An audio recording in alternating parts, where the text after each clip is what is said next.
ಮೇಲಿರೋ ಭಕ್ತಿಗೋಸ್ಕರ ಜೊತೆಗೆ ನನ್ನ ಮಗಳು ಕೂಡ ಎಲ್ಲ ದುಷ್ಟ ಶಕ್ತಿಗಳನ್ನ ಮೆಟ್ಟಿ ನಿಲ್ಬೇಕು ಅಂತ ಹೇಳಿ ದುರ್ಗಾ ಅಂತ ಹೆಸರಿಟ್ರಂತೆ. ದುರ್ಗಾ ಅಂತಾನೆ ಹೆಸರಿಟ್ರು. ಆದ್ರೆ ಆ ದುರ್ಗೆ ಮಾತೆ ಕೈಯಲ್ಲಿ ಇರುತ್ತಲ್ಲ ಆಯುಧಗಳು, ಯಾವುದನ್ನು ನನ್ನ ಕೈನಲ್ಲಿ ಕೊಡ್ಲಿಲ್ಲ.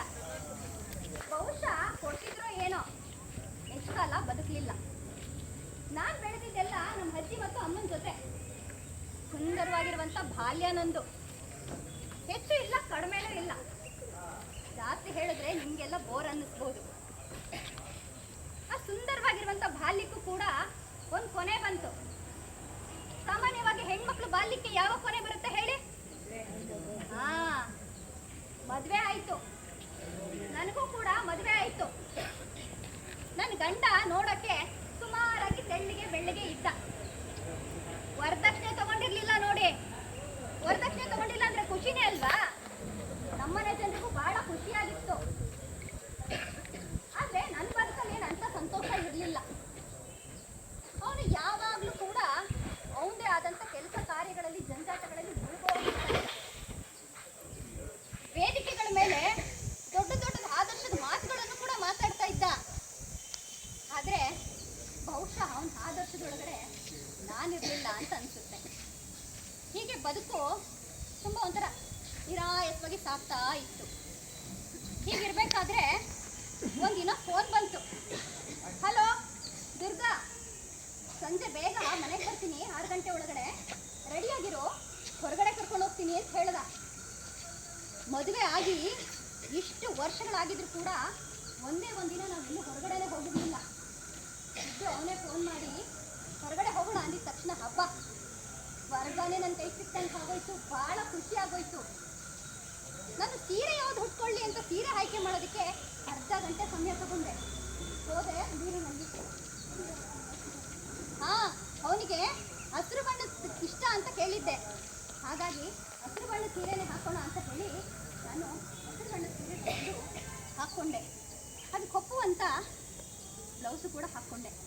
ಈ ಕೈಗಳಿಗೆ ಕೈ ತುಂಬ ಬಳೆ ಹಾಕಿ ಎಷ್ಟು ವರ್ಷಗಳಾಗೋಗಿತ್ತು. ಕೈ ತುಂಬ ಬಳೆನೂ ಹಾಕ್ಕೊಂಡೆ. ಕಳಿಸಲ್ಲ ನನ್ನ ಗೆಳತಿ ಬಂದಿದ್ಲಲ್ಲ, ಅವಾಗ ಅವಳು ಚೆನ್ನಾಗಿರೋದೊಂದು ಜೊತೆ ಜುಮ್ಕಿ ತಂದು ಕೊಟ್ಟಿದ್ಲು. ಆ ಜುಮ್ಕಿನೂ ಕೂಡ ಹಾಕ್ಕೊಂಡೆ.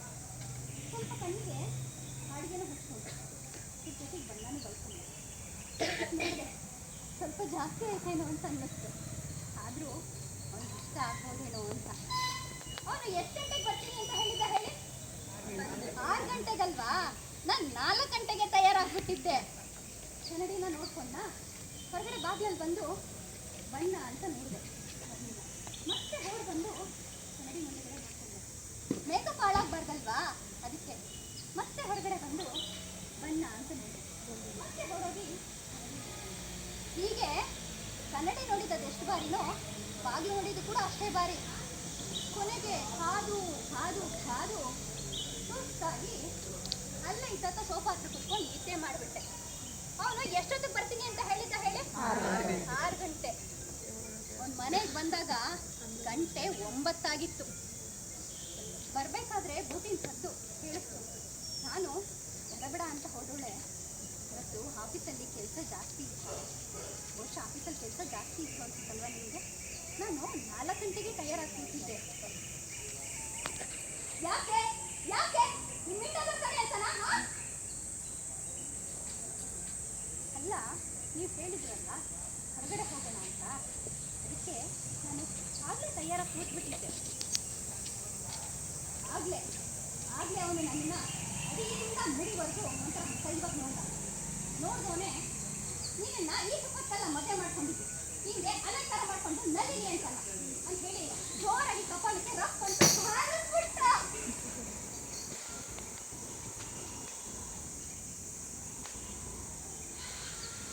ಅವನು ಹೊಡೆದ ಹೇಟಿಗೆ ನಾನು ನೆಲ ಹತ್ತಿದ್ದೆ. ಸುಮಾರು ಹೊತ್ತು ನಾನು ಅಲ್ಲೇ ಬಿದ್ದಿದ್ದೆ.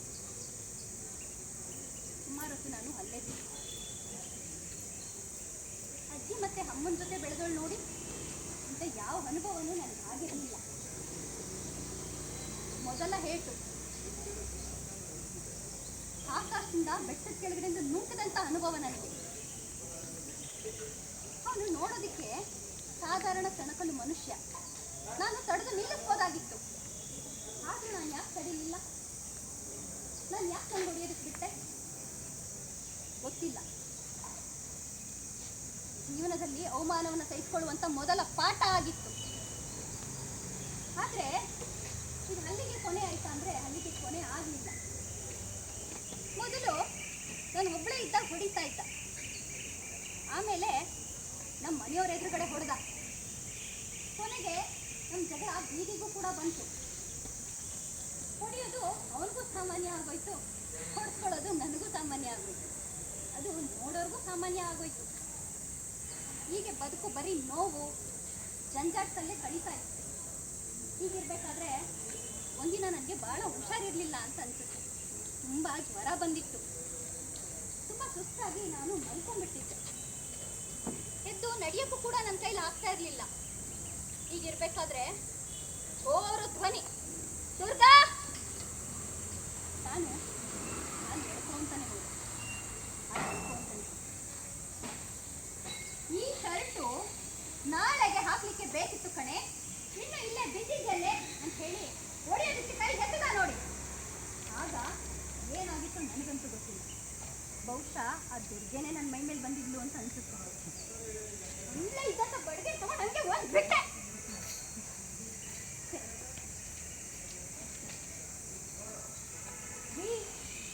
ಅವರೇ ನೋಡಿದ್ರ, ಆ ದುರ್ಗಾ ಗಂಡನ್ಗೆ ಹೊಡೆದು ಬಿಟ್ಲಂತೆ. ಬಂದ್ಬಿಡಕ್ಕ, ಕೇಳಿಸ್ಕೊಂಡ್ರ? ಆ ದುರ್ಗಾ ಗಂಡನ್ಗೆ ಹೊಡೆದು ಬಿಟ್ಲಂತೆ. ಅಯ್ಯೋ, ಇಲ್ಲಂದ್ರೆ ಹುಂಟ. ಹಬ್ಬ, ನಮ್ಮ ಕಾಲದಲ್ಲಿ ಹೆಂಗಿರ್ಲಿಲ್ಲಪ್ಪ. ಹೆಂಡತಿ ಗಂಡಂಗೆ ಹೊಡೆದು ಬಿಟ್ಲಂತೆ. ಅದಕ್ಕೆ ಈ ಹೆಣ್ಮಕ್ಳಿಗೆ 4 ಅಕ್ಷರ ಕಲಿಸ್ಬಾರ್ದು. ಈಗ 2 ಅಕ್ಷರ ಕಲಿಸ್ಬಿಟ್ರೆ ಇದಕ್ಕೆ ತಲೆನೂ ನಿಲ್ಲಲ್ಲ, ಕಾಲು ನಿಲ್ಲಲ್ಲ. ಏನಾದರೂ ಉಂಟ? ಊರು ತುಂಬ ಸುದ್ದಿ ಟಾಮ್ ಟಾಮ್ ಆಗೋಯ್ತು. ಪಂಚಾಯತ್ಗೇನು ಜಮಾಯಿಸ್ಬಿಟ್ರು. ಪಂಚಾಯತ್ಗೆಯಿಂದ ಗುಲಾವ್ ಬಂತು. ನಾನು ಪಂಚಾಯತ್ಗೆ ಹೋದೆ. ಹೆಂಡತಿಯಿಂದ ಹೊಲಿಸ್ಕೊಂಡ ಪಾಪದವನು ಎಲ್ಲರ ಕನಿಕರ ಗಿಟ್ಟಿಸ್ಕೊಂಡು ಅಲ್ಲಿ ನಿಂತಿದ್ದ. ಗಂಡು ಹೊಡೆದಂತ ಅಪರಾಧಿ ನಾನಿಲ್ಲಿ ಕಟ್ಕಟ್ಟೆ ಮೇಲೆ ನಿಂತಿದ್ದೆ. ಆ ಪಂಚಾಯತಿ ಒಳಗಡೆ ಏನೇನು ಚರ್ಚೆ ಆಯಿತು ನನಗಂತೂ ಗೊತ್ತಿಲ್ಲ. ಆದರೆ ತೀರ್ಪು ಮಾತ್ರ ಕಿವಿಗೆ ಜೋರಾಗಿ ಬಂದಂಗೆ ಹಪ್ಪಳಿಸ್ತು. ದುರ್ಗಾ, ಹೋಗು, ಗಂಡನ ಕಾಲು ಹಿಡಿದು ಕ್ಷಮೆ ಕೇಳು. ಕ್ಷಣ ಭೂಮಿ ಅಲ್ಲೇ ಬಾಯಿ ಬಿರಿಬಾರ್ದ ಅಂತ ಅನ್ನಿಸ್ತು. ಅಲ್ಲ, ಸಹಿಸ್ಕೊಳ್ಳಕ್ಕಾಗದೆ ಹೊಡೆದಿದ್ದು ಒಂದೇ ಹೊಡೆತ. ಅದಕ್ಕೆ ಇಷ್ಟು ದೊಡ್ಡ ಚರ್ಚೆ, ಇಷ್ಟು ದೊಡ್ಡ ಪಂಚಾಯತಿಗೆ. ಆದರೆ ನಾನು ಪ್ರತಿನಿತ್ಯ ಹೊಡೆಸ್ಕೊಳ್ತಿದ್ನಲ್ಲ, ಯಾರು ಚರ್ಚೆನೇ ಮಾಡಲಿಲ್ಲ, ಪಂಚಾಯತಿನೂ ಸೇರಿಸಲಿಲ್ಲ. ಆದರೆ ಇವತ್ತು ಇಷ್ಟು ದೊಡ್ಡ ಚರ್ಚೆ. ಹೋಗ್ತಾ ಇದ್ದೆ ಹಂಗೆ ಒಂದು ಪಾನ ಹಿಡಿದು ಅಂತ ತಿರುಗಿ ಬಿಸಾಕಿದ್ರೆ ಹೇಗಿರುತ್ತೆ ಅಂತ ಅನ್ನಿಸ್ತು. ಅನ್ಸಿದ್ದಷ್ಟೇ. ಹೋಗ್ತಾ ಇದ್ದೆ. ಈಗ ನೀವೆಲ್ಲ ಹೇಳಿ, ದುರ್ಗಾ ಗಂಡನ ಕಾಲಿಡಿದ ಕ್ಷಮೆ ಕೇಳಬೇಕಾ? ಉತ್ತರ ನಿಮಗೆ ಬಿಟ್ಟಿದ್ದು.